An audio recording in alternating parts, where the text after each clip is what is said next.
News, ಇದು ನಿಮ್ಮ ಧ್ವನಿ. ನಿಮ್ಮ ಮಕ್ಕಳ ಉತ್ತಮ ವಿದ್ಯಾಭ್ಯಾಸಕ್ಕಾಗಿ ಹಿಂದೆ ಭೇಟಿ ನೀಡಿ Indira Priyadarshini central school English ಮಾಧ್ಯಮ ಶಾಲೆ, ಸತ್ಯ ಗಾರ್ಡನ್ ಹತ್ತಿರ, ಸಿಂಧನೂರು.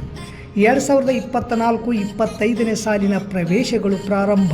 ನರ್ಸರಿಯಿಂದ 10ನೇ ತರಗತಿಗಳಿಗೆ ಪ್ರವೇಶ ಬಯಸುವವರು ಹಿಂದೆ ಸಂಪರ್ಕಿಸಿ.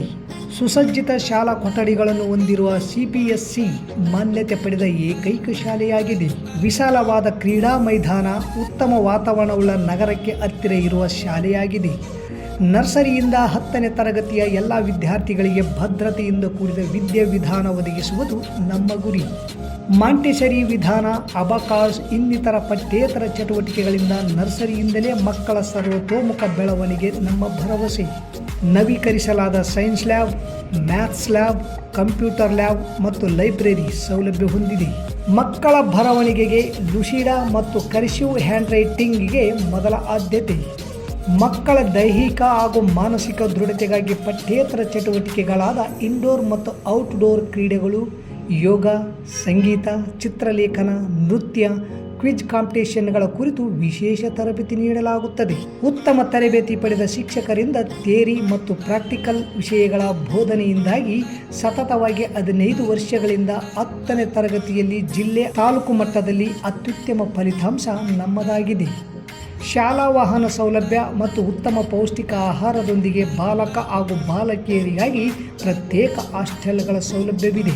ನಿಮ್ಮ ಮಕ್ಕಳ ಸುಂದರವಾದ ಭವಿಷ್ಯ ನಿಮ್ಮ ಕನಸಾದರೆ ಅದನ್ನು ನನಸಾಗಿಸುವುದು ನಮ್ಮ ಶಾಲೆಯ ಅಂತಿಮ ಗುರಿ. ಹೆಚ್ಚಿನ ಮಾಹಿತಿಗಾಗಿ ಸಂಪರ್ಕಿಸಿ Indira Priyadarshini central school English ಮಾಧ್ಯಮ ಶಾಲೆ, ಸತ್ಯ ಗಾರ್ಡನ್ ಹತ್ತಿರ, ಸಿಂಧನೂರು. Mobile number 9845357019, 9900846755, 9611198659, 9353664070. ನಮಸ್ಕಾರ. ನ್ಯೂಸ್ಗೆ ಸ್ವಾಗತ. ನಾನು ದೇವೇಂದ್ರಗೌಡ. ಇಂದಿನ ಮುಖ್ಯಾಂಶಗಳು. ಪ್ರಜ್ವಲ್ ರೇವಣ್ಣ ಬಂಧನಕ್ಕೆ ಆಗ್ರಹಿಸಿ ಮಹಿಳೆಯ ಘನತೆ ಎತ್ತಿ ಹಿಡಿಯಲು ಮಹಿಳಾ ನಡಿಗೆ ಹಾಸನದ ಕಡೆಗೆ, ಶಕುಂತಲಾ ಪಾಟೀಲ್. ಪದವೀಧರರ ಚುನಾವಣೆಯಲ್ಲಿ ಕಾಂಗ್ರೆಸ್ ಅಭ್ಯರ್ಥಿಗೆ ಮೊದಲ ಪ್ರಾಶಸ್ತ್ಯ ನೀಡಿ ನಿರ್ಪಾದ್ಯಪ್ಪ ಗುಡಿಹಾಳ್. ಜೋಳ ಖರೀದಿಯ ಹಣವನ್ನು ಬಿಡುಗಡೆ ಮಾಡುವಂತೆ ಕರ್ನಾಟಕ ರಾಜ್ಯ ರೈತ ಹಾಗೂ ಹಸಿರು ಸೇನೆ ಒತ್ತಾಯ. ಸೌಲಭ್ಯವಿದ್ದ ಕಟ್ಟಡ ಬಿಟ್ಟು ಸೌಲಭ್ಯ ಇಲ್ಲದ ಕಡೆ ವಸತಿ ನಿಲಯ ಸ್ಥಳಾಂತರ, ನಾರಾಯಣ ಕಿಲ್ಲೇದ್. ಕಾಕತೀಯ ಕ್ಲಬ್ನಲ್ಲಿ NTR ಅವರ 101ನೇ ಹುಟ್ಟುಹಬ್ಬ ಆಚರಣೆ. ವಾರ್ತೆಗಳ ವಿವರ. ಮಹಿಳೆಯರ ಮೇಲೆ ಲೈಂಗಿಕ ದೌರ್ಜನ್ಯ ಮಾಡಿ ದೇಶ ಬಿಟ್ಟು ಓಡಿ ಹೋದ ಸಂಸದ ಪ್ರಜ್ವಲ್ ರೇವಣ್ಣನನ್ನು ಬಂಧಿಸಬೇಕು, ಸಂತ್ರಸ್ತ ಮಹಿಳೆಯರಿಗೆ ಸೂಕ್ತ ರಕ್ಷಣೆ ನೀಡಬೇಕು ಮತ್ತು ಅವರ ಘನತೆಗೆ ಧಕ್ಕೆ ಆಗದಂತೆ ನೋಡಿಕೊಳ್ಳಬೇಕು ಎಂದು ಆಗ್ರಹಿಸಿ ರಾಜ್ಯದ ಎಲ್ಲ ಕಡೆಗಳಿಂದ ಹಾಸನದ ಕಡೆ ಹೋರಾಟದ ನಡಿಗೆ ಇದೇ ತಿಂಗಳು 30ರಂದು ಇದ್ದು, ಈ ಹೋರಾಟದಲ್ಲಿ ರಾಯಚೂರು ಜಿಲ್ಲೆಯಿಂದ ನೂರಾರು ಮಹಿಳೆಯರು, ರೈತ ಕಾರ್ಮಿಕರು, ಕೂಲಿಕಾರರು ಭಾಗವಹಿಸಿದ್ದಾರೆ ಎಂದು ಜನವಾದಿ ಮಹಿಳಾ ಸಂಘಟನೆಯ ಜಿಲ್ಲಾ ಅಧ್ಯಕ್ಷೆ ಶಕುಂತಲಾ ಪಾಟೀಲ್ ಹೇಳಿದರು. ನಗರದ ಪತ್ರಿಕಾ ಭವನದಲ್ಲಿ ಕರೆದಿದ್ದ ಪತ್ರಿಕಾಗೋಷ್ಠಿಯಲ್ಲಿ ಮಾತನಾಡಿದ ಅವರು, ಸಾವಿರಾರು ಮಹಿಳೆಯರ ಮೇಲೆ ಲೈಂಗಿಕ ದೌರ್ಜನ್ಯ ಎಸಗಿ ಪರಾರಿಯಾಗಿರುವ ಪ್ರಜ್ವಲ್ ರೇವಣ್ಣನನ್ನು ಇದುವರೆಗೂ ಸರ್ಕಾರಗಳು ಏಕೆ ಬಂಧಿಸುತ್ತಿಲ್ಲ? ಕಂಪ್ಯೂಟರ್ ಯುಗದಲ್ಲೂ ಬಂಧನಕ್ಕೆ ತಿಂಗಳಾನುಗಟ್ಟಲೆ ಕಾಯಬೇಕೇ? ಪ್ರತಿದಿನ ಮಾಧ್ಯಮಗಳಲ್ಲಿ ಕೇವಲ ರಾಜಕೀಯ ಕೆಸರಚಾಟ ಕಾಣುತ್ತಿದೆ. ಇದು BJP, JDS ಹಾಗೂ ಕಾಂಗ್ರೆಸ್ ಪಕ್ಷಗಳ ಮುಖಂಡರ ಹೇಳಿಕೆಗಳು ಗಮನಿಸಿದಲ್ಲಿ ಈ ಕೇಸು ದಿಕ್ಕು ತಪ್ಪಿಸುವ ಹುನ್ನಾರ ನಡೆದಿದೆ ಎನಿಸುತ್ತದೆ. ರಾಜಕೀಯ ಹೇಳಿಕೆ, ಪ್ರತಿ ಹೇಳಿಕೆ ಬಿಟ್ಟು ಕೂಡಲೇ ಆರೋಪಿತನನ್ನು ಬಂಧಿಸಬೇಕೆಂದು ಒತ್ತಾಯಿಸಿ ರಾಜ್ಯದ 400ಕ್ಕೂ ಹೆಚ್ಚು ಸಂಘಟನೆಗಳು ಸೇರಿ, ಇದರಲ್ಲಿ ಕಲಾವಿದರು, ಸಾಹಿತಿಗಳು, ಸಂಘಟನೆಗಳು ಎಲ್ಲರೂ ಸೇರಿ ಮೇ 30ರಂದು ಹಾಸನದಲ್ಲಿ ಸಾವಿರಾರು ಸಂಖ್ಯೆಯಲ್ಲಿ ಜನರು ಸೇರಲಿದ್ದಾರೆ. ರಾಜ್ಯ ಜನಪರ ಚಳುವಳಿಗಳ ಈ ಕರೆಗೆ ರಾಜಕೀಯ ಬಣ್ಣ ಬಳಿಯಲಾಗುತ್ತಿದೆ. ನಮ್ಮ ಈ ಹೋರಾಟ ರಾಜಕೀಯ ಕೃಪಪೋಷಿತ ಹೋರಾಟವಲ್ಲ. ಎಲ್ಲ ಮಹಿಳಾ ಪರ ಇರುವ ಎಲ್ಲ ಮನಸ್ಸುಗಳು ಹಾಸನದಲ್ಲಿ ಮೇ 30ರಂದು ಸೇರಿ ನ್ಯಾಯಕ್ಕಾಗಿ ಪ್ರತಿಭಟನೆ ಹಮ್ಮಿಕೊಂಡಿದ್ದೇವೆ ಎಂದರು. ನಂತರ ಮಾತನಾಡಿದ KPRS ಮುಖಂಡ ಬಸವಂತರಾಯಗೌಡ ಕಲ್ಲೂರ್, ಇಡೀ ಈ ಘಟನೆಯನ್ನು ಪುರುಷ ಪ್ರಧಾನ ಸಮಾಜ ಬೇರೆ ರೀತಿಯಲ್ಲಿ ಚರ್ಚಿಸುತ್ತಿದೆ ಮತ್ತು ಮಹಿಳೆಯೇ ದೋಷಿ ಎನ್ನುವ ರೀತಿ ಮಾತನಾಡುತ್ತಿದೆ. ಉಳ್ಳವರ ಮಾತುಗಳಿವು. ಇದು ಬದಲಾಗಬೇಕು. ಅದಕ್ಕಾಗಿ ಮಹಿಳೆಯರ ಈ ಹೋರಾಟಕ್ಕೆ ನಾವು ಬೆಂಬಲವಾಗಿ ನಿಂತು ಹಾಸನಕ್ಕೆ ಹೊರಟಿದ್ದೇವೆ ಎಂದರು. ಪತ್ರಿಕಾಗೋಷ್ಠಿಯಲ್ಲಿ CITU ಮುಖಂಡ ಅನ್ವರ್ ಪಾಷಾ ತುರ್ವಿಹಾಳ್, ಕೃಷಿ ಕೂಲಿಕಾರ ಸಂಘದ ಮುಖಂಡ ಶಂಕರಪ್ಪ ಕೆಂಗಲ್, ಸಮುದಾಯದ ದೇವೇಂದ್ರಗೌಡ ಇದ್ದರು. ಕರ್ನಾಟಕದಲ್ಲಿ, ಇಡೀ ಪ್ರಪಂಚದಲ್ಲಿಯೇ ಪ್ರಜ್ವಲ್ ರೇವಣ್ಣನ ಒಂದು ಕರ್ಮಕಾಂಡ ನೋಡ್ತಾ ಇದ್ದೀವಿ, ಕೇಳ್ತಾ ಇದ್ದೀವಿ. ನಮ್ಮ ಭಾರತ ದೇಶನೇ ತಲೆ ಕೆಡಿಸುವಂಥ ಕೆಲಸವನ್ನು ಪ್ರಜ್ವಲ್ ರೇವಣ್ಣ ಅವರು ಮಾಡಿರೋದು. ಯಾಕಂದರೆ ಮಹಿಳೆಯರ ಒಂದು ನಮ್ಮ ದೇಶದಲ್ಲಿ ಉನ್ನತ ಸ್ಥಾನ ಕೊಟ್ಟಿದ್ದಾರೆ. ಮಹಿಳೆಯರು ಮಹಾಲಕ್ಷ್ಮಿ ಅಂತಲೂ ಕರೆಸ್ಕೊಂಡಿದ್ದೀವಿ. ಆದರೆ ಮಹಿಳೆಯರ ಸ್ಥಿತಿಗತಿ ಮಾತ್ರ ಪಾತಾಳಕ್ಕೆ ಇಳಿದಿದೆ. ಇವತ್ತು ಎಲ್ಲ ಕಡೆಗೂ ನೋಡಿದರೆ ಅತ್ಯಾಚಾರಗಳು ನಡೀತಾ ಇದ್ದಾವೆ, ದೌರ್ಜನ್ಯಗಳು ನಡೀತಾ ಇದ್ದಾವೆ, ಕಿರುಕುಳ ಜಾಸ್ತಿ ಆಗ್ತಾ ಇದೆ, ಸಾವು ನೋವುಗಳು ಜಾಸ್ತಿ ಆಗ್ತಾ ಇದ್ದಾವೆ. ಇವನ್ನ ಖಂಡಿಸಬೇಕು. ಅಂಥದ್ರೊಳಗೆ ನಮ್ಮ MP ಗಳಾದಂಥ ಪ್ರಜ್ವಲ್ ರೇವಣ್ಣ ಇಲ್ಲಿ ಎಲೆಕ್ಷನ್ ಮುಗಿದ ತಕ್ಷಣವೇ ಈ ದೇಶದಿಂದ ಪರಾರಿಯಾಗಿದ್ದಾನೆ. ನಾವೆಲ್ಲರೂ ಏನೋ ಪರಾರಿಯಾಗಿದ್ದಾನೆ ಏನೋ ಅಂದ್ಕೊಂಡಿದ್ವಿ. ಬಟ್ ಬೆಳಗ್ಗೆನೇ ಅದು ಅವತ್ತು ಎಲೆಕ್ಷನ್ ಮುಗಿದಿದ್ದ ದಿನವೇ ಗೊತ್ತಾಯಿತು. ಪೆನ್ಡ್ರೈವಿನ ಒಂದು ದುರ್ಘಟನೆಗಳು ಏನೇನು ನಡೆದಿದ್ದಾವೆ ಮಹಿಳೆಯರ ಮೇಲೆ ಅನ್ನೋದು ಒಂದೊಂದೊಂದೊಂದು ಪೆನ್ಡ್ರೈವ್ ನೋಡಿದಾಗ ಎಲ್ಲರಿಗೂ ತಲೆ ತಿರುಗಿ ಬಿದ್ದಂತಾಯಿತು. ಯಾಕಂದರೆ ನಮ್ಮ ದೇಶದಲ್ಲಿ ಶರಣರು ಮತ್ತು ಒಂದು ಸೂಬಿಗಳು ಬೆಳೆದಂಥ ನಾಡಿನಲ್ಲಿ ಮಹಿಳೆಯರಿಗೆ ಉನ್ನತವಾದ ಸ್ಥಾನವನ್ನು ಕೊಟ್ಟಿದ್ದರೂ ಸಹಿತ ಈ ದಳಪತಿಗಳ ಮಕ್ಕಳು ಏನಿದಾರಲ್ಲ MP ಆಗಿ ರಾಜಕಾರಣಿಗಳಾಗಿ ರಾಜ್ಯವನ್ನು ಉದ್ಧಾರ ಮಾಡುವಂಥವರಾಗಿಯೇ ಇಂಥ ಕೆಟ್ಟ ಕೆಲಸ ಮಾಡ್ತಿದ್ದಾರೆ. ಮಹಿಳೆಯರ ಮೇಲೆ ದೌರ್ಜನ್ಯ ಅತ್ಯಾಚಾರ ಮಾಡಿದ್ದಾರೆ ಅಂದರೆ ಅದು 2900 ಅಂತ ಹೇಳ್ತಾ ಇದ್ದಾರೆ. ನಿಜವಾಗ್ಲೂ ತಲೆ ತಗ್ಗಿಸುವಂಥ ಕೆಲಸ ಮತ್ತು ಮಹಿಳೆಯರನ್ನು ಅಮಾನವೀಯವಾಗಿ ನಡೆಸ್ಕೊಳ್ತಕ್ಕಂಥ ಇಂಥ ರಾಜಕಾರಣಿಗಳು ನಮಗೆ ಬೇಕಾ? ಇವ್ರನ್ನ ಏನು ತಗೊಂಡು ಏನು ಮಾಡಬೇಕಪ್ಪ? ಇವ್ರಿಗೆ ಯಾವುದೇ ರೀತಿಯ ಒಂದು ಕಟ್ಟುನಿಟ್ಟಿನ ಕಾನೂನು ಮುಖಾಂತರ ಶಿಕ್ಷೆಗೆ ಒಳಪಡಿಸಬೇಕಲ್ಲ. ಅದಕ್ಕಂತಲೇ ನಾವು ಏನು ಮಾಡ್ತಾ ಇದ್ದೀವಿ, ಅಖಿಲ ಭಾರತ ಜನವಾದಿ ಮಹಿಳಾ ಸಂಘಟನೆಯಿಂದ ಅವ್ರಿಗೆ ಶಿಕ್ಷೆಯನ್ನು ಸರ್ಕಾರ ಕಟ್ಟುನಿಟ್ಟಿನ ಕ್ರಮ ಕೈಗೊಂಡು ಶಿಕ್ಷೆಗಳು ಒಳಪಡಿಸಬೇಕು. ಇಟ್ಕೊಂಡಂಥವ್ರು ಈ ಕೆಲಸ ಮಾಡಿರೋದು ಪೆನ್ಡ್ರೈವ್ ಮುಖಾಂತರ ಹೊರಗಡೆ ಬಿಟ್ಟಿರೋದು ನಿಜವಾಗ್ಲೂ ದುರಂತ.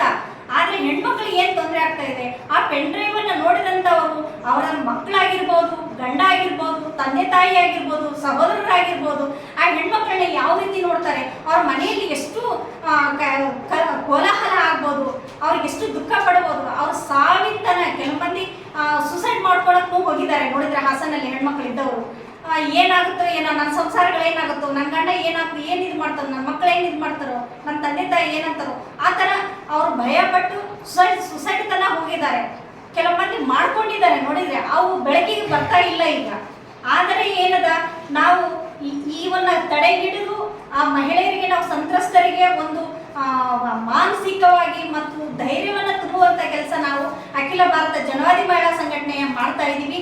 ಇದು ಹೋರಾಟ ಯಾವುದೇ ರಾಜಕೀಯ ಪ್ರೇರಣೆಯೋ ಅಲ್ಲ, ಏನಲ್ಲ, ನಮ್ಮ ಸ್ವ-ಇಚ್ಛೆಯಿಂದ ನಮ್ಮ ಜೊತೆಗೆ 400 ಸಂಘಟನೆಗಳು ಭಾಗವಹಿಸ್ತಾ ಇದ್ದಾವೆ. ಇದರಲ್ಲಿ ಎಲ್ಲ ಪ್ರಜಾಸತ್ತಾತ್ಮ ಸಂಘಟನೆಗಳು, ಸಾಹಿತಿಗಳು, ಕಲಾವಿದರು, ವಿದ್ಯಾರ್ಥಿಗಳು, ಮಹಿಳೆಯರು ಮತ್ತು ಸಮಾನ ಮನಸ್ಸುಳ್ಳ ಪುರುಷರು ಸಹಿತ ಇದರಲ್ಲಿ ಭಾಗವಹಿಸ್ತಾ ಇದ್ದಾರೆ. ಇದನ್ನ ಯಶಸ್ವಿಗೊಳಿಸಲಿಕ್ಕೆ ನಾವೆಲ್ಲರೂ ತಯಾರಾಗಿದ್ದೀವಿ. ನಮ್ಮ ರಾಯಚೂರು ಜಿಲ್ಲೆಯಿಂದ ಸುಮಾರು ಇಲ್ಲಿಂದ ಹೆಣ್ಮಕ್ಳು ಒಂದು 100 ಜನ ಹೋಗ್ತಾ ಇದ್ದೀವಿ. ರಾಯಚೂರು, ದೇವದುರ್ಗ, ಜಾಲಹಳ್ಳಿ, ಸಿಂಧನೂರು, ಆಮೇಲೆ ನಮ್ಮ ರೈತ ಸಹೋದರರು ಸಹಿತ ಕೆಂಗಲ್ಲು, ಬೆಳಗುರ್ಕಿ, ನಂತರ ತುರುವಿಯಾಳು, ನಮ್ಮ ಸಿಂಧನೂರು ತಾಲೂಕದಿಂದ ಹೋಗ್ತಾ ಇದ್ದಾರೆ. ಮತ್ತೆ ರಾಯಚೂರು, ದೇವದುರ್ಗ ಆ ಕಡೆಯಿಂದನೂ ನಮ್ಮ ಸಹೋದರರು ಬರ್ತಾ ಇದ್ದಾರೆ, ಸಹೋದರಿಯರು ಬರ್ತಾ ಇದ್ದಾರೆ. ನಾವು ಸುಮಾರಾಗಿ ಹಾಸನದಲ್ಲಿ ಹತ್ತಿರ 1 ಲಕ್ಷ ಜನ ನಾವು ಸೇರ್ತಾ ಇದ್ದೀವಿ. ಅಲ್ಲಿ ನೋಡಿದ್ರೆ ಬೇರೆ ಬೇರೆ ಬೇರೆ ಬೇರೆ ರೀತಿಯಿಂದ ಎಲ್ಲರೂ ಪಾಲ್ಗೊಳ್ತಾ ಇದ್ದಾರೆ. ಈ ಕಾರ್ಯಕ್ರಮವನ್ನು ಯಶಸ್ವಿಗೊಳಿಸುವುದು ಅಂದರೆ ಅಲ್ಲಿನ ಮಹಿಳೆಯರಿಗೆ ಮಾನಸಿಕವಾಗಿ ಅವರಿಗೆ ನೆಮ್ಮದಿಯನ್ನು ತರುವುದು ಮತ್ತು ಅವರಿಗೆ ಬೆನ್ನೆಲುಬನ್ನು ನಾವು ಇದ್ದೀವಿ ಅಂತ ಹೇಳಿ ತೋರಿಸ್ಲಿಕ್ಕಾಗಿ ನಾವು ಮಾಡ್ತಾ ಇದ್ದೀವಿ ಹೊರತು ಯಾವುದೇ ರಾಜಕೀಯ ಪ್ರೇರಣೆಯೂ ಇಲ್ಲ, ಯಾವುದೂ ಇಲ್ಲ. 100 ಜನ ದುಡಿದ್ರು ಸಹಿತವಾಗಿ ಕೇವಲ ಒಬ್ಬರದಲ್ಲೇ ಸಂಪತ್ತು ಕ್ರೋಢೀಕರಣ ಆಗುವಂಥ ವ್ಯವಸ್ಥೆ ನಮ್ಮ ಸಮಾಜದಲ್ಲಿ ನಿರ್ಮಾಣ ಆಗಿರೋದ್ರಿಂದ ಅದರ ಜೊತೆಗೆ ಸಂಪತ್ತಿನ ಕ್ರೋಢೀಕರಣದ ಜೊತೆಗೆ ಪುರುಷ ಪ್ರಧಾನ ಸಮಾಜವನ್ನು ಅದಕ್ಕೆ ಜೋಡಣೆ ಮಾಡಿದ್ರಿಂದ ಯಾವುದೇ ಮಹಿಳೆ ಮೇಲೆ ಅನ್ಯಾಯ ನಡೆದರೂ ಸಹಿತವಾಗಿ ಪ್ರತಿಯೊಬ್ಬರು ನ್ಯಾಯಯುತವಾಗಿ ತನಿಖೆ ಮಾಡಿ ಎಲ್ಲ ಬಯಲಾದರೂ ಕೂಡ ಈವನ್ ಕೆಲವೊಂದು ಪುರುಷ ಪ್ರಧಾನ ಸಮಾಜವನ್ನು ಒಪ್ಪಿಕೊಂಡಿರುವಂಥವ್ರು, ಸಂಪತ್ತನ್ನು ಕ್ರೋಢೀಕರಣವನ್ನು ಸಮಾಜವನ್ನು ಒಪ್ಪಿಕೊಂಡಿರುವಂಥ ಜನ ಏನು ಮಾಡ್ತಾರೆ ಅಂತ ಹೇಳಿದ್ರೆ ಯಾವುದೇ ಕಾರಣಕ್ಕೂ ಎಂದೇ ಪ್ರಸಂಗ ಬಂದರೂ ಮಹಿಳೆಯರದೇ ತಪ್ಪು ಅನ್ನುವಂತಹ ಒಂದು ಮಾಹಿತಿ ಕೂಡ ಅವರು ಸಮಾಜಕ್ಕೆ ಕೊಡ್ತಾ ಇದ್ದಾರೆ. ಪ್ರಥಮ ಪ್ರಾಶಸ್ತ್ಯ ಮತವನ್ನು ಕೊಟ್ಟು ಡಾಕ್ಟರ್ ಚಂದ್ರಶೇಖರ್ ಪಾಟೀಲ್ ಅವರನ್ನು ಗೆಲ್ಲಿಸೋಣ. 10,000 ಮತಗಳ ಅಂತರದಲ್ಲಿ ಗೆಲ್ಲುತ್ತಾರೆ. ನಗರದ ಕೋಟೆ ಈರಣ್ಣ ದೇವಸ್ಥಾನ ನಡೆದ ವಿಧಾನ ಪರಿಷತ್ ಈಶಾನ್ಯ ಕರ್ನಾಟಕ ಪದವೀಧರ ಕ್ಷೇತ್ರ ಚುನಾವಣೆಯ ಕಾಂಗ್ರೆಸ್ ಪಕ್ಷದ ಅಭ್ಯರ್ಥಿ ಪರ ಮತ ಕೊಟ್ಟು ಗೆಲ್ಲಿಸಿದರೆ ಶಾಸಕರಾದ ಡಾಕ್ಟರ್ ಚಂದ್ರಶೇಖರ್ ಪಾಟೀಲ್ ಮತ್ತು ಹಂಪನಗೌಡ ಬಾದರ್ಲಿ ಅವರ ಕೈ ಬಲಪಡಿಸಿದಂತೆ ಎಂದು ನಿರ್ಪಾದಪ್ಪ ಗುಡಿಯಾಳ್ ವಕೀಲರು ವಿಶ್ವಾಸ ವ್ಯಕ್ತಪಡಿಸಿದರು. ಇಂದು ನಗರದ ಕೋಟೆ ಈರಣ್ಣ ಕಲ್ಯಾಣ ಮಂಟಪದಲ್ಲಿ ಕರೆದಿದ್ದ ಕಾಂಗ್ರೆಸ್ ಪಕ್ಷದ ಎಲ್ಲ ಚುನಾಯಿತ ಸದಸ್ಯರ ಹಾಗೂ ಪ್ರಮುಖ ಮುಖಂಡರ ಸಭೆಯಲ್ಲಿ ಮಾತನಾಡಿದ ಅವರು, ಕಾಂಗ್ರೆಸ್ ಪಕ್ಷದ ಗ್ಯಾರಂಟಿ ಕಾರ್ಯಕ್ರಮ ಹಾಗೂ ನಿರುದ್ಯೋಗಿಗಳಿಗೆ ನೀಡುವ ಯುವ ನಿಧಿ ಕುರಿತು ಮಾತನಾಡಿ ಪದವೀಧರರ ಮತದಾರರನ್ನು ಕಾಂಗ್ರೆಸ್ ಪಕ್ಷದ ಅಭ್ಯರ್ಥಿ ಪರ ಮತ ಚಲಾಯಿಸುವಂತೆ ಮನವಿ ಮಾಡಿ ಸೇರಿದ ಮುಖಂಡರಲ್ಲಿ ಮನವಿ ಮಾಡಿದರು. ನಂತರ ಮಾತನಾಡಿದ ಕಾಂಗ್ರೆಸ್ ಪಕ್ಷದ ಮುಖಂಡ ಆರ್ ಸಿ ಪಾಟೀಲ್, ಈ ಚುನಾವಣೆಯಲ್ಲಿ ಪದವೀಧರರು ಮತದಾರರಾಗಿರುತ್ತಾರೆ. ಕಾರಣ ತಾಲೂಕು ದಂಡಾಧಿಕಾರಿಗಳ ಕಚೇರಿ, ತಾಲೂಕು ಪಂಚಾಯಿತಿ ಹಾಗೂ ತುರ್ವಿಹಾಳ್ ಮತ್ತು ಜವಳಗೆರೆ ಮತಗಟ್ಟೆ ಕೇಂದ್ರಗಳಾಗಿದ್ದು ತಮ್ಮ ಮತ ಇರುವಲ್ಲಿ ಹೋಗಿ ಮತದಾನ ಮಾಡಿ ಎಂದರು. ಮುಖಂಡ ಬಸವರಾಜ ಹಿರೇಗೌಡರು ಮಾತನಾಡಿ, ವಿಧಾನ ಪರಿಷತ್ ಚುನಾವಣೆ ಗೌರವಿತ ಚುನಾವಣೆ. ತಾಲೂಕಿನಲ್ಲಿ 4089 ಮತಗಳಿದ್ದು ಶೇಕಡವಾರು ಮತದಾನದಲ್ಲಿ ಈ ಬಾರಿ ಹೆಚ್ಚಳ ಆಗಬೇಕು ಎಂದು ಹೇಳಿದರು. ಈ ಸಭೆಯಲ್ಲಿ ಅಭ್ಯರ್ಥಿಯ ಮಗ ಅಕೇಶ್ ಪಾಟೀಲ್ ಮತಯಾಚನೆ ಮಾಡಿದರು. ಹಿರಿಯರಾದ ತಿಮ್ಮಯ್ಯ ನಾಯಕ್, ಲಿಂಗಪ್ಪ ದಡಿಸೂಗೂರು, ಶೇಖರಪ್ಪ ಗಿಣಿವಾರ್, ಮಲ್ಲನಗೌಡ ಮಾತನಾಡಿದರು. ಈ ಸಂದರ್ಭದಲ್ಲಿ ನಗರ ಹಾಗೂ ಗ್ರಾಮೀಣ ಬ್ಲಾಕ್ ಕಾಂಗ್ರೆಸ್ ಕಾಜಿ ಮಲ್ಲಿಕ್, ಮುಖಂಡರಾದ ಕಾಳಿಂಗಪ್ಪ ವಕೀಲರು, ಸಿದ್ದರಾಮಪ್ಪ ಮಾಳಸಿರ್ವಾರ್, ಜಾಫರ್ ಜಾಗೀರ್ದಾರ್, ಗೋಪಿ ನೀಡು ಕೃಷ್ಣ, ರಂಗನಗೌಡ ಗೊರೆಬಾಳ್, ಪ್ರಭುರಾಜ್ ಸೇರಿದಂತೆ ಅನೇಕರು ವೇದಿಕೆ ಮೇಲಿದ್ದರು.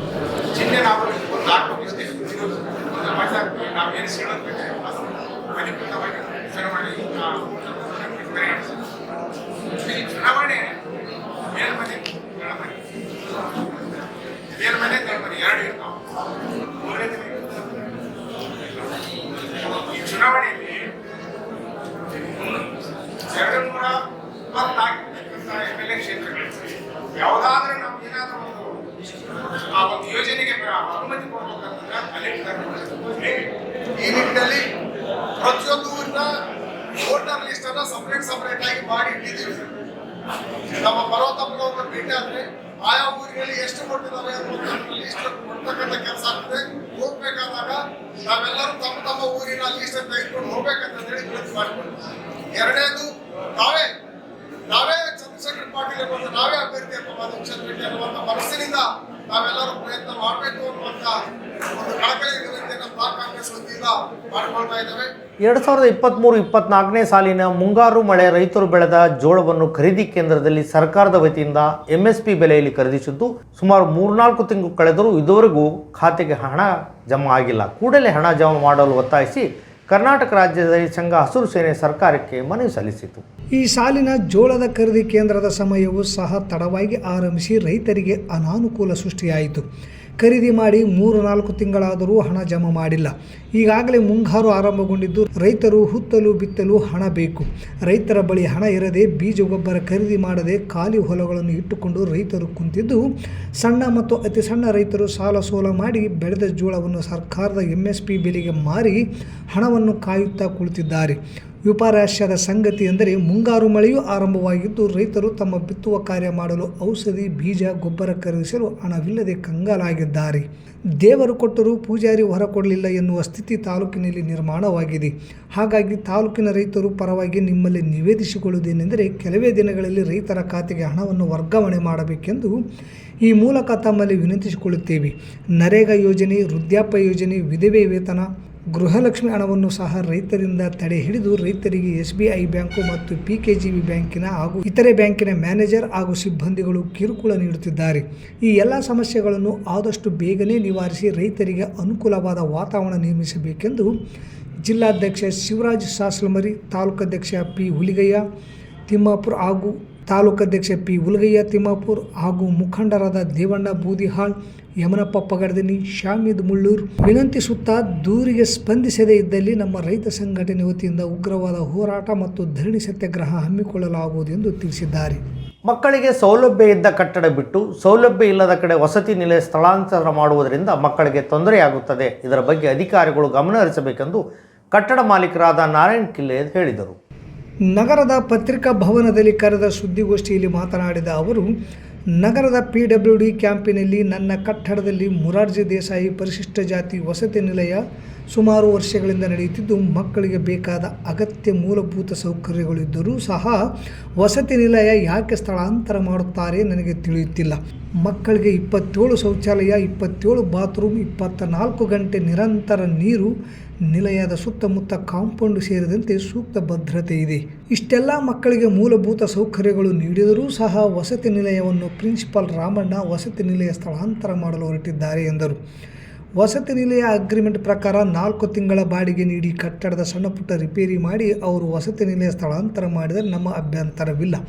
ಆದರೆ ನಮಗೆ ಹೇಳಿದೆ ಕೇಳಿದೆ ಸುಮಾರು 150 ಜನ ಗುಂಡಗಳನ್ನು ಲಾರಿ ಹಾಗೂ ಟ್ರ್ಯಾಕ್ಟರ್ಗಳಲ್ಲಿ ಕರೆದುಕೊಂಡು ಮೇ 16ರಂದು ಅಂದು ಮುಂಜಾನೆ 6 ಗಂಟೆಗೆ ಬಂದು ಸಾಮಾನುಗಳನ್ನು ತೆಗೆದುಕೊಂಡು ಹೋಗಲು ಬಂದಾಗ ನಮಗೆ ಹೇಳದೆ ಕೇಳಿದೆ ಅದೇಗೆ ಸ್ಥಳಾಂತರ ಮಾಡುತ್ತೀರಿ ಎಂದು ಪ್ರಶ್ನಿಸಿದಾಗ ಶಾಲೆಯ ಪ್ರಾಂಶುಪಾಲರು ರಾಮಣ್ಣ ಹಾಗೂ ಆತನ ಗುಂಡಾಪಡೆ ಅವ್ಯಾಚ ಶಬ್ದಗಳಿಂದ ಬೈದು ಗಲಾಟೆ ರಾಧಾಂತ ಮಾಡತೊಡಗಿದ್ದನ್ನು ನಾವು ಮೊಬೈಲ್ನಲ್ಲಿ ಚಿತ್ರೀಕರಣ ಮಾಡುವಾಗ ಹೊರಟು ಹೋದರು. ಮಕ್ಕಳಿಗೆ ಸ್ಥಳಾವಕಾಶ ಕೊರತೆ ಇದೆ. ಹೆಚ್ಚುವರಿ ಕೊಠಡಿಗಳನ್ನು ಕಟ್ಟಿಸಿ ಕೊಟ್ಟರೆ ವಸತಿ ನಿಲಯ ಸ್ಥಳಾಂತರ ಮಾಡುವುದಿಲ್ಲ ಎಂದು ಜಿಲ್ಲಾ ಸಮಾಜ ಕಲ್ಯಾಣ ಇಲಾಖೆಯ ಅಧಿಕಾರಿ ಮಹೇಶ್ ಪೂತೆದಾರ್ ನಾನು ಹಾಗೂ ಪ್ರಾಂಶುಪಾಲ ರಾಮಣ್ಣ ಕುಳಿತು ಮಾತನಾಡಿದಾಗ ನಾನು ಅದಕ್ಕೆ ಒಪ್ಪಿಕೊಂಡೆ. ನೀವು ಇಲ್ಲೇ ವಸತಿ ನಿಲಯ ನಡೆಸುತ್ತೇವೆ ಅಂದರೆ ಮಾತ್ರ ನಾನು ಹೆಚ್ಚುವರಿ ಕೊಠಡಿಗಳನ್ನು ಕಟ್ಟಿಸಿಕೊಡುವೆ. ಇಲ್ಲ ನೀವು ಬೇರೆ ಕಡೆ ಹೋಗುತ್ತೀವಿ ಅಂದರೆ ಬಾಕಿ ಕಟ್ಟಡ ಬಾಡಿಗೆ ಕೊಟ್ಟು ಕಟ್ಟಡ ಸಣ್ಣ ಪುಟ್ಟ ರಿಪೇರಿ ಮಾಡಿ ಹೋಗಿ, ಅದಕ್ಕೆ ನನ್ನ ಅಭ್ಯಂತರವಿಲ್ಲ ಎಂದಾಗ ನೀವು ಕಟ್ಟಡ ಕಟ್ಟಿ ಎಂದು ಒಪ್ಪಿಕೊಂಡ ಮೇಲೆ 50 ಲಕ್ಷ ಬೆಲೆ ಬಾಳುವ ಕಟ್ಟಡದ ಸಾಮಗ್ರಿಗಳನ್ನು ತಂದು ಅಲ್ಲದೆ ನಗರಸಭೆಯ ಕಟ್ಟಡ ನಿರ್ಮಾಣ ಅನುಮತಿ ಪಡೆದುಕೊಂಡು ಹೆಚ್ಚುವರಿ ಕೊಠಡಿ ನಿರ್ಮಾಣ ಮಾಡಬೇಕು ಎನ್ನುವಷ್ಟರಲ್ಲಿ ವಸತಿ ನಿಲಯವನ್ನು ಸ್ಥಳಾಂತರ ಮಾಡಲು ಹೊರಟಿರುವುದು ಎಷ್ಟು ಸರಿ ಎನ್ನುವುದು ಕಿಲ್ಲೆದವರ ಪ್ರಶ್ನೆ. ನನ್ನ ಕಟ್ಟಡದಲ್ಲಿರುವ ವಸತಿ ನಿಲಯ ನಗರಕ್ಕೆ ಸೀಮಿತವಾದ ವಸತಿ ನಿಲಯ. ಇದನ್ನು ಗೊರೆಬಾಳ್ ಗ್ರಾಮಕ್ಕೆ ಸ್ಥಳಾಂತರ ಮಾಡಲು ಬರುವುದಿಲ್ಲ. ಈಗಿರುವ ಕಟ್ಟಡಕ್ಕಿಂತ ಉತ್ತಮ ಕಟ್ಟಡ ಇದ್ದು ಮಕ್ಕಳಿಂದ ಮೂಲಭೂತ ಸೌಕರ್ಯಗಳಿದ್ದು ಮಕ್ಕಳಿಗೆ ಅನುಕೂಲವಾಗುವುದಾದರೆ ನಗರದಿಂದ ಗೊರೆಬಾಳ್ ಗ್ರಾಮಕ್ಕೆ ವಸತಿ ನಿಲಯ ಸ್ಥಳಾಂತರ ಮಾಡಲಿ. ಸೌಲಭ್ಯ ಇದ್ದ ಕಟ್ಟಡ ಬಿಟ್ಟು ಸೌಲಭ್ಯವಿಲ್ಲದ ಕಟ್ಟಡಕ್ಕೆ ಸ್ಥಳಾಂತರ ಮಾಡಲು ರಾಮಣ್ಣ ಹೊರಟಿದ್ದು ತಿಳಿಯಲಾಗಿದೆ. ಅದು ತಮ್ಮ ಮೇಲಧಿಕಾರಿಗಳ ಮೌಖಿಕ ಆದೇಶವನ್ನು ಉಲ್ಲಂಘಿಸಿದ್ದಾರೆ. ನನ್ನ ಕಟ್ಟಡ ಸ್ಥಳಾಂತರ ಮಾಡಿದರೆ ನನಗೆ ತೊಂದರೆ ಇಲ್ಲ. ಆದರೆ ಯಾವುದೇ ಸೌಲಭ್ಯ ಇಲ್ಲದ ಕಟ್ಟಡದಲ್ಲಿ ವಸತಿ ನಿಲಯ ನಡೆಸಿ ಮಕ್ಕಳಿಗೆ ತೊಂದರೆಯಾದರೆ ತಾಲೂಕಿನ ವಿವಿಧ ಸಂಘಟನೆಗಳ ನೇತೃತ್ವದಲ್ಲಿ ಪ್ರತಿಭಟನೆ ನಡೆಸಲಾಗುವುದು. ಅಲ್ಲದೆ ಇದರ ಬಗ್ಗೆ ಲೋಕಾಯುಕ್ತ ಪೊಲೀಸ್ ಅಧಿಕಾರಿಗಳಿಗೆ ದಾಖಲೆ ಸಮೇತ ದೂರು ನೀಡಲಾಗುವುದು ಎಂದು ಕಟ್ಟಡ ಮಾಲೀಕರಾದ ನಾರಾಯಣಪ್ಪ ಕಿಲ್ಲೆ ತಿಳಿಸಿದರು. ಪತ್ರಿಕಾಗೋಷ್ಠಿಯಲ್ಲಿ ಬಿ ಲಿಂಗಪ್ಪ ಇದ್ದರು. ನಗರಸಭೆಯಿಂದ ಪರ್ಮಿಷನ್ ತೆಗೆಸಿದ್ದು ಆಗಿದೆ.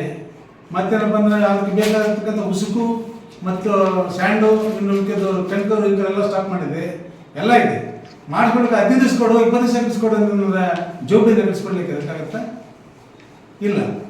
ಅದಕ್ಕೆ ಕಾಲಾಪೇಷನ್ ಡಿಸ್ಟ್ರಿಕ್ಟ್ ಆಫೀಸರ್ ಕೊಟ್ಟು ಕಳಿಸಿ, ಡಿಸ್ಟ್ರಿಕ್ಟ್ ಆಫೀಸರ್ ಏನಪ್ಪ ಅಂದ್ರೆ ನಾನು ಬರೋವರೆಗೆ ಏನಪ್ಪ ಅಂದ್ರೆ ಅದನ್ನು ಸ್ಥಳಾಂತರ ಮಾಡಬಾರ್ದು ಅಂತ ನಮ್ಮ ಮುಂದೆ ಫೋನ್ ಮಾಡಿ ಹೇಳಿದ್ರು. ಏನಪ್ಪ ಅಂದರೆ ತೆರಿಗೆ ಮರುದಿವಸ 14 ತಾರೀಕು ಏನಪ್ಪ ಅಂದರೆ ಸುಮಾರು ಒಂದು ಲಾರಿ ಒಂದು ಟ್ರ್ಯಾಕ್ಟರ್ ಏನಪ್ಪ ಅಂದ್ರೆ ಜನ ಕರ್ಕೊಂಬಂದು ಕಳಿಸಿ ಖಾಲಿ ಮಾಡಲಿಕ್ಕೆ ಇದು ಮಾಡ್ತಾರೆ. ನನಗೆ ಇನ್ನೂ ಅವರೆಲ್ಲ ಬಾಕಿ ಇದೆ ಕೊಡ್ತಕ್ಕಂಥ. ಜೊತೆಗೆ ಅಗ್ರಿಮೆಂಟಲ್ಲಿ ಏನಿದೆ ಅಂದರೆ ಹೊಸ ಬಿಲ್ಡಿಂಗ್ ಕೊಟ್ಟಿದ್ದೀವಿ, ಬಿಡೋ ಕಾಲಕ್ಕೆ ಹೆಂಗಿರ್ಬೇಕು ಅದನ್ನು ಅದೇ ಸ್ಥಿತಿಯಲ್ಲಿ ಕೊಡ್ಬೇಕಂತ ಹೇಳ್ತೀವಿ.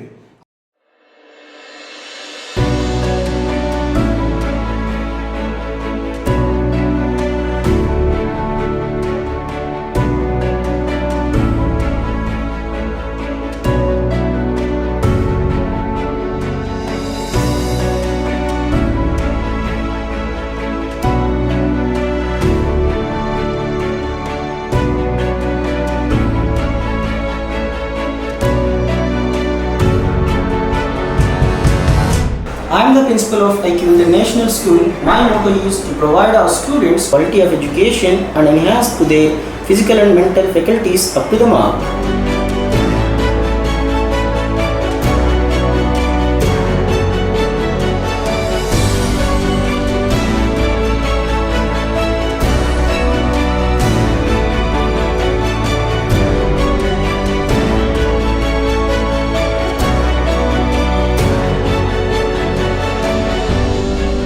ಐಕ್ಯೂ ಇಂಟರ್ನ್ಯಾಷನಲ್ ಶಾಲೆ ಮತ್ತು PU college Sindhanur. IQ international school 1ರಿಂದ 10ನೇ ತರಗತಿ ಐಸಿಎಸ್ಸಿ ಮತ್ತು ಪಿಯು ಕಾಲೇಜು ಈಗ ನಿಮ್ಮ ನಗರದಲ್ಲಿ ಪ್ರಾರಂಭಗೊಂಡಿದೆ. ನಮ್ಮಲ್ಲಿ ಐಐಟಿ, ಜೆಇಇ ಹಾಗೂ ನೀಟ್ ಕೋರ್ಸ್ಗಳು, ಪಿಸಿಎಂಬಿ, ಪಿಸಿಎಂಸಿ ಮತ್ತು ಕಾಮರ್ಸ್ ಹೇಳಲಾಗುತ್ತದೆ. ಮಾಜಿ ಮುಖ್ಯಮಂತ್ರಿ ತೆಲುಗು ದೇಶಂ ಪಕ್ಷದ ಸ್ಥಾಪಕರಾದ ಎನ್ ಟಿ ರಾಮರಾವ್ ಅವರ 101ನೇ ಹುಟ್ಟುಹಬ್ಬ ಕಾರ್ಯಕ್ರಮವನ್ನು ನಗರದ ಕಾಕತೀಯ ಕ್ಲಬ್ಬಿನಲ್ಲಿ ಆಚರಿಸಲಾಯಿತು. ನಗರದ ಕಾಕತೀಯ ಕ್ಲಬ್ನಲ್ಲಿ ತೆಲುಗು ದೇಶಂ ಪಕ್ಷದ ಸಂಸ್ಥಾಪಕ ಹಾಗೂ ಮಾಜಿ ಮುಖ್ಯಮಂತ್ರಿಗಳಾದ ದಿವಂಗತ NT ರಾಮರಾವ್ ಅವರ 101ನೇ ಹುಟ್ಟುಹಬ್ಬವನ್ನು ಕ್ಲಬ್ನಲ್ಲಿರುವ NTR ಪ್ರತಿಮೆಗೆ ಹೂಮಾಲೆ ಹಾಕುವ ಮೂಲಕ ತೆಲುಗು ಭಾಷೆಯ ಸಮುದಾಯ ಹಾಗೂ ಕ್ಲಬ್ನ ಸದಸ್ಯರು ಆಚರಿಸಿದರು. ಈ ಸಂದರ್ಭದಲ್ಲಿ ಮಾತನಾಡಿದ ಕಾಕತೀಯ ಕ್ಲಬ್ನ ಅಧ್ಯಕ್ಷರಾದ ಚಿಟ್ಟೂರಿ ಶ್ರೀನಿವಾಸ್ ಅವರು NT ರಾಮರಾವ್ ಅವರ ಜೀವನ ಮತ್ತು ಪಕ್ಷ ಕಟ್ಟಿದ್ದು ಮತ್ತು ಈಗ ಆಂಧ್ರದಲ್ಲಿ ಚುನಾವಣೆ ನಡೆದಿದ್ದು ಮುಂದೆ ಪಕ್ಷ ಅಧಿಕಾರಕ್ಕೆ ಬರುವ ನಿರೀಕ್ಷೆ ಇದೆ. ಇಂಥ ಮಹಾನ್ ನಾಯಕ NT ರಾಮರಾವ್ ಅವರ 101ನೇ ಹುಟ್ಟುಹಬ್ಬ ಆಚರಿಸುತ್ತಿರುವುದು ನಮಗೆ ಮತ್ತು ತೆಲುಗು ಭಾಷಿಕರಿಗೆ ಹೆಮ್ಮೆಯ ಸಂಗತಿ ಎಂದರು. ಈ ಸಂದರ್ಭದಲ್ಲಿ ಬುಜ್ಜಯ್ಯ, ವಿಶ್ವನಾಥ್ చౌదరి, కమ్మ రామకృష్ణ సేరిదంతే అనేకరిద్దరు. ఆయన్ని ఆదర్శంగా తీసుకుని ఆయన స్థాపించిన పార్టీ ఇంకొక 4-5 రోజుల్లో రిజల్ట్ ఉంది కాబట్టి ఆ రిజల్ట్లో ఆయన స్థాపించిన పార్టీని విజయవంతం చేయాలని ఆయన్ని ఆశీస్సులు ఉండాలని కోరుకుంటూ ఇంకొక 8 రోజుల్లో మళ్ళీ మనం పార్టీ విజయవంతం వచ్చిన రోజున మళ్ళీ కలిసి సెలబ్రేషన్ చేసుకుందాం ఈ సందర్భంలో చెప్తూ ನಗರದಲ್ಲಿ ಅವೈಜ್ಞಾನಿಕ ಕುಡಿಯುವ ನೀರಿನ ಪೈಪ್ ಅಳವಡಿಕೆ, ಶ್ರೀಮಂತರ ಮನೆಗೆ ರೈಸಿಂಗ್ ಪೈಪಿನ ನೀರು ಸರಬರಾಜು ಮಾಡುವುದು, ಬಡವರಿಗೆ 13 ದಿನಕ್ಕೊಮ್ಮೆ ನೀರು ನೀಡುವ ನಗರಸಭೆ ನಡೆ ಎಷ್ಟು ಸರಿ ಎಂದು CPI ಪಕ್ಷದ ಮುಖಂಡ ಭಾಷುಮಯ್ಯ ಪ್ರಶ್ನೆ ಮಾಡಿದ್ದಾರೆ. ಇಂದು CPI ಪಕ್ಷದ ಜಿಲ್ಲಾ ಸಮಿತಿಯಿಂದ ಪತ್ರಿಕಾ ಹೇಳಿಕೆ ಬಿಡುಗಡೆ ಮಾಡಿರುವ ಅವರು ನಗರದಲ್ಲಿ 24/7 ಕುಡಿಯುವ ಯೋಜನೆ, ತುರ್ವಿಹಾಳ್ ಮತ್ತು ನಗರದಲ್ಲಿ ಕೆರೆ ನಿರ್ಮಾಣ ಮಾಡಿದಾಗಿಯೂ ಸಮರ್ಪಕವಾಗಿ ನಗರಕ್ಕೆ ಕುಡಿಯುವ ನೀರು ಸರಬರಾಜು ಮಾಡುವಲ್ಲಿ ನಗರಸಭೆ ಆಡಳಿತ ಮಂಡಳಿ ವಿಫಲವಾಗಿದೆ. ಚುನಾಯಿತ ರಾಜಕೀಯ ಮುಖಂಡರಲ್ಲಿ ರಾಜಕೀಯ ಇಚ್ಛಾಶಕ್ತಿಯ ಕೊರತೆ ಇದೆ. ನೀರಿನ ಕೊರತೆ ಇದ್ದರೂ ಹೊಸ ಕಟ್ಟಡ ನಿರ್ಮಾಣ ನಿಂತಿಲ್ಲ. ನೀರು ಕೊಡುತ್ತೇವೆ ಎಂದು ಹೇಳಿಕೆ ನೀಡುವುದು ಸುಲಭ, ಆದರೆ ಜಾರಿಯಲ್ಲಿ ಅದು ಕಾಣುತ್ತಿಲ್ಲ. ಸಾರ್ವಜನಿಕರ ಭಯ ಅಧಿಕಾರಿಗಳಿಗಿಲ್ಲ. ಇವರ ಕಾರ್ಯವನ್ನು ಜನ ಅರಿಯಬೇಕು. ಎಲ್ಲಿಯವರೆಗೆ ಪರ್ಯಾಯವಾದ ಜನಪರವಾದ ರಾಜಕೀಯ ವ್ಯವಸ್ಥೆ ಗುರುತಿಸುವುದಿಲ್ಲವೋ ಅಲ್ಲಿಯವರೆಗೆ ಎಷ್ಟೇ ತೆರಿಗೆ ಕಟ್ಟಿದರೂ ಏನೇ ತ್ಯಾಗ ಮಾಡಿದರೂ ಸಮಸ್ಯೆಗಳು ಸಮಸ್ಯೆಗಳಾಗಿಯೇ ಉಳಿಯುತ್ತವೆ ಎನ್ನುವುದು CPI ಪಕ್ಷದ ಸ್ಪಷ್ಟ ಅಭಿಪ್ರಾಯವಾಗಿದೆ. ಆದ್ದರಿಂದ ಜನ ಎಚ್ಚೆತ್ತುಕೊಂಡು ಹೋರಾಟ ರೂಪಿಸಿದಾಗ ಮಾತ್ರ ಸಮಸ್ಯೆಗೆ ಪರಿಹಾರ ಸಿಗಲು ಸಾಧ್ಯ. ಅಧಿಕಾರಿಗಳು ಜನರ ಸಮಸ್ಯೆಗೆ ಸ್ಪಂದಿಸಲು CPI ಪಕ್ಷ ಒತ್ತಾಯಿಸುತ್ತದೆ ಎಂದು ಮುಖಂಡರಾದ ವೆಂಕನಗೌಡ ಗದ್ರಟಿಗೆ ಹಾಗೂ ಚಂದ್ರಶೇಖರ್ ಕ್ಯಾತ್ನಟ್ಟಿ ಜಂಟಿ ಪತ್ರಿಕಾ ಹೇಳಿಕೆ ಬಿಡುಗಡೆ ಮಾಡಿದ್ದಾರೆ. ಮತ್ತೊಮ್ಮೆ ಮುಖ್ಯಾಂಶಗಳು. ಪ್ರಜ್ವಲ್ ರೇವಣ್ಣ ಬಂಧನಕ್ಕೆ ಆಗ್ರಹಿಸಿ ಮಹಿಳೆಯ ಘನತೆ ಎತ್ತಿ ಹಿಡಿಯಲು ಮಹಿಳಾ ನಡಿಗೆ ಹಾಸನದ ಕಡೆಗೆ ಶಕುಂತಲಾ ಪಾಟೀಲ್. ಪದವೀಧರರ ಚುನಾವಣೆಯಲ್ಲಿ ಕಾಂಗ್ರೆಸ್ ಅಭ್ಯರ್ಥಿಗೆ ಮೊದಲ ಪ್ರಾಶಸ್ತ್ಯ ನೀಡಿ ನಿರ್ಪಾದಪ್ಪ ಗುಡಿಹಾಳ್. ಜೋಳ ಖರೀದಿಯ ಹಣವನ್ನು ಬಿಡುಗಡೆ ಮಾಡುವಂತೆ ಕರ್ನಾಟಕ ರಾಜ್ಯ ರೈತ ಹಾಗೂ ಹಸಿರು ಸೇನೆ ಒತ್ತಾಯ. ಸೌಲಭ್ಯವಿದ್ದ ಕಟ್ಟಡ ಬಿಟ್ಟು ಸೌಲಭ್ಯ ಇಲ್ಲದ ಕಡೆ ವಸತಿ ನಿಲಯ ಸ್ಥಳಾಂತರ ನಾರಾಯಣ ಕಿಲ್ಲೇದ್. ಕಾಕತೀಯ ಕ್ಲಬ್ನಲ್ಲಿ NTR ಅವರ 101ನೇ ಹುಟ್ಟುಹಬ್ಬ ಆಚರಣೆ. ಇಲ್ಲಿಗೆ ವಾರ್ತಾ ಪ್ರಸಾರ ಮುಕ್ತಾಯವಾಯಿತು. ನಿರಂತರ ಸುದ್ದಿಗಾಗಿ ವೀಕ್ಷಿಸಿ ಎಸ್ ನ್ಯೂಸ್. ಇದು ನಿಮ್ಮ ಧ್ವನಿ. ನಮಸ್ಕಾರ.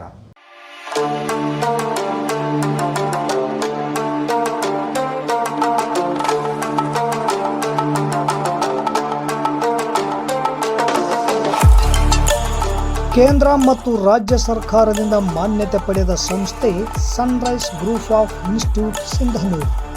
ನಿಮ್ಮ ಮಕ್ಕಳ ಉಜ್ವಲ ಭವಿಷ್ಯಕ್ಕಾಗಿ Sunrise college of pharmacy, school of nursing ಮತ್ತು ಪ್ಯಾರಾಮೆಡಿಕಲ್ ಕಾಲೇಜ್ ಸಿಂಧನೂರು ಈ ಸಂಸ್ಥೆಗೆ ಒಮ್ಮೆ ಭೇಟಿ ನೀಡಿ. ಈ ಸಂಸ್ಥೆಯಲ್ಲಿರುವ ಕೋರ್ಸ್ಗಳು B ಫಾರ್ಮಸಿ ವಿದ್ಯಾರ್ಹತೆ PUC ಮತ್ತು ಸೈನ್ಸ್ ಪಾಸ್ ಅವಧಿ 2 ವರ್ಷ, ನರ್ಸಿಂಗ್ GNM PUC ಕಲಾ ವಿಜ್ಞಾನ ವಾಣಿಜ್ಯ ಪಾಸ್ ಅವಧಿ 3 ವರ್ಷ, ಪ್ಯಾರಾಮೆಡಿಕಲ್ DMLT ಮತ್ತು DHI ವಿದ್ಯಾರ್ಹತೆ SSLC ಅಥವಾ PUC ವಿಜ್ಞಾನ ಅವಧಿ 3 ವರ್ಷ. ಸಂಸ್ಥೆಯ ವಿಶೇಷತೆಗಳು: ಅನುಭವಿ ಉಪನ್ಯಾಸಕರಿಂದ ಬೋಧನೆ, ಪ್ರತಿ ಶನಿವಾರ ತಜ್ಞ ವೈದ್ಯರಿಂದ ವಿಶೇಷ ಉಪನ್ಯಾಸ, ಸುಸಜ್ಜಿತ ಕಟ್ಟಡ, ಸ್ಮಾರ್ಟ್ ಕ್ಲಾಸಸ್, CC ಕ್ಯಾಮೆರಾ ಅಳವಡಿಕೆ, ವಿದ್ಯಾರ್ಥಿಗಳಿಗಾಗಿ ಕಲಿಕಾ ಅನುಭವಕ್ಕಾಗಿ ಸಿಂಧನೂರು ಹಾಗೂ ವಿವಿಧ ನಗರದ ವೈದ್ಯರಿಂದ ಉಚಿತ ಆರೋಗ್ಯ ತಪಾಸಣಾ ಶಿಬಿರದ ಮೂಲಕ ವಿದ್ಯಾರ್ಥಿಗಳಿಗೆ ವಿಶೇಷ ಕಲಿಕಾ ಅನುಭವ. ಪ್ರವೇಶಕ್ಕಾಗಿ ಹಿಂದೆ ಭೇಟಿ ನೀಡಿ. ಇರ್ಫಾನ್ ಕೆ ಅಧ್ಯಕ್ಷರು, Sunrise Group of institute, Renuka Yellamma ದೇವಸ್ಥಾನದ ಹತ್ತಿರ, ವಾಸವಿ ಗುಡಿ ಎದುರುಗಡೆ, ರಾಯಚೂರು ರಸ್ತೆ, ಸಿಂಧನೂರು. Pin number 584728. ದೂರವಾಣಿ ಸಂಖ್ಯೆ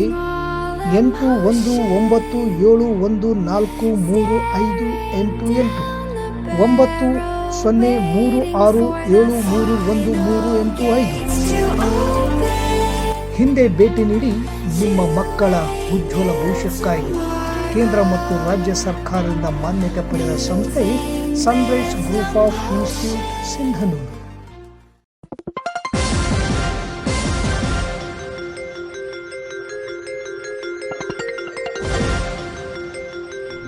ಎಸ್ ನ್ಯೂಸ್, ಇದು ನಿಮ್ಮ ಧ್ವನಿ.